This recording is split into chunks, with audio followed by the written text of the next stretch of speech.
Hello, it's me here. There are billions of stars out there in our galaxy, and at least some of them have planets. Given that we can now detect exoplanets using fairly sophisticated techniques, scientists estimate that there could be many more planets than stars. So, in terms of numbers, our solar system is just one among many, and our Earth is probably not unique in its ability to support life. If life is so common, then why haven't we encountered any aliens yet? There was even speculation that it might be a message from a civilization that was highly advanced. But in the end, astronomers were unable to come up with a convincing explanation for what the signal might have been, and so the hunt for aliens went on. It was unusual because, unlike other fast radio bursts, it did not appear to be a one-off event. Instead, it was repeating with a period of roughly 6 days. They conducted a series of experiments attempting to detect both fast radio bursts and the periodic signal from Tabby Star. They scanned the skies using the Effelsberg 100-meter radio telescope in Germany. It operates at a range of frequencies, enabling astronomers to study everything from comets to quasars. But after scanning the sky for several hours, the German astronomers were unable to detect either of the two signals. But it's possible that complex life is common throughout the galaxy. If that's the case, then most alien species would have arisen and gone extinct long before humans evolved.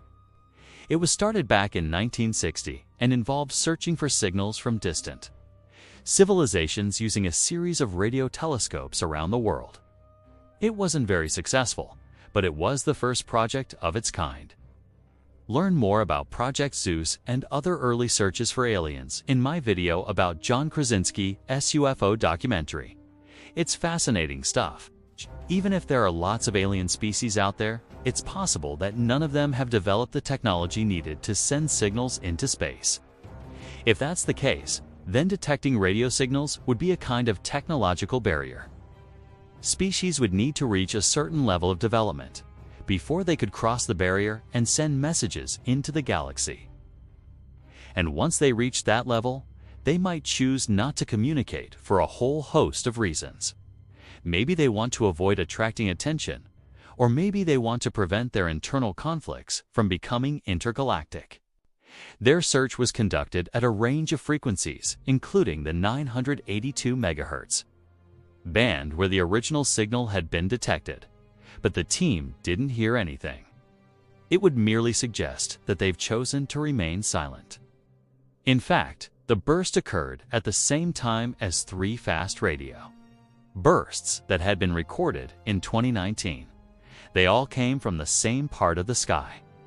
The authors point out that there are several reasons why their experiment failed to detect the signals. You can also follow me on social media. Thanks for watching. I'll see you next time. The first is that the source might be variable, meaning that it doesn't always emit signals. First of all, the fact that we have undetected any signals from distant civilizations doesn't mean that there aren't any. It could simply mean that our technology is good enough to pick up weak signals from far away. Or it could mean that most civilizations tend to destroy themselves long before they become intergalactic. Just because we haven't seen aliens yet doesn't mean that they don't exist, but it does make it more likely that we are alone. Second, the telescope in China may not be able to detect signals at certain frequencies. And third, the signals could be coming from an unknown type of star. The authors also considered the possibility that the signals were artificial, meaning that they were sent by an advanced civilization. However, they concluded that if the signals were artificial, then the transmitter must be extremely small and not very powerful. So scientists nicknamed the source FRB 121002. They also say that it's important to look for signals from other types of star, and that the search should unstop at a single frequency. In other words, the search for aliens will continue.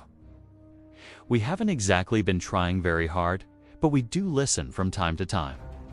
It's located in southwest China, and it's currently the world's largest filled aperture radio telescope.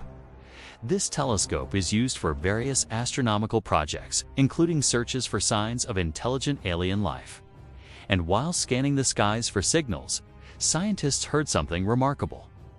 For example, we regularly scan the skies for radio signals coming from distant stars that might be artificial in origin. In 2017, scientists thought they had their first promising candidate when they found a strong radio signal coming from a star system nearly 3,000 light-years away. This suggested that the source must be incredibly powerful, possibly a magnetar, a neutron star with a huge magnetic field, or perhaps a young neutron star that's spinning rapidly.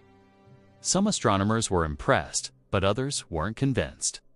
They pointed out that FRB 121002 is variable, and the signals don't always repeat every 6 days.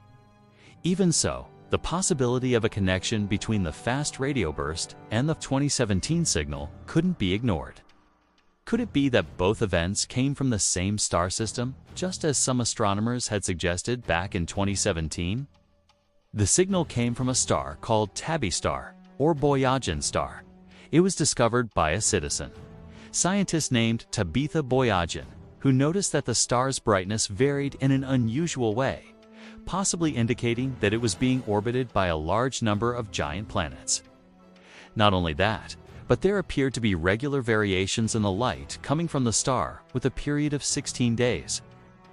Some astronomers speculated that these variations were caused by a civilization that was highly advanced, capable of harnessing the energy of its star in a huge Dyson hemisphere or sphere. Others said, no thanks. The radio signal that came from this star system in 2017 was detected by the Search for Extraterrestrial Intelligence Institute, or SETI. They called the signal BLC-1 for Breakthrough Listen Candidate. It was about 1,000 times stronger than anything that they had ever recorded from this star before or since, and the timing was impeccable. The signal arrived on Earth on April Fool's Day, but it was no joke. Its frequency was around 982 MHz, which is outside the band that's allocated to civilian radio. Astronomers calculate that the source of the signal must have been only about 600 feet wide, which is much smaller than the size of our moon. But the most remarkable thing was that the signal seemed to repeat every 22 minutes. When the data was released, scientists were split. Some said it looked artificial. Others said it looked natural. Fast forward to January 2020. Scientists were examining data that had been gathered by a radio telescope called FAST, the 500-meter Aperture Spherical Telescope. It was a fast radio burst, or FRB, a massive pulse of energy lasting only a few milliseconds and coming from deep space. Again, the signal was outside the range that S allocated to civilian radio, and it was strong enough to be detected over 3,000 light-years away. A new paper has just been published by researchers from the University of Berlin. So, is that the end of the story? Well, no. Given these results, the authors state that future observations should focus on understanding the nature of the repeating fast radio burst. And what does all of this tell us about the possibility of extraterrestrial intelligence? Here on Earth, we tend to think of ourselves as special because we're the only life that we know of. That means that if we don't hear any signals from other civilizations, it wouldn't prove that there aren't any out there. Now you've heard about 2 recent attempts to detect signals from aliens. But what about Project Zeus? I hope you enjoyed this video. If you did, please subscribe.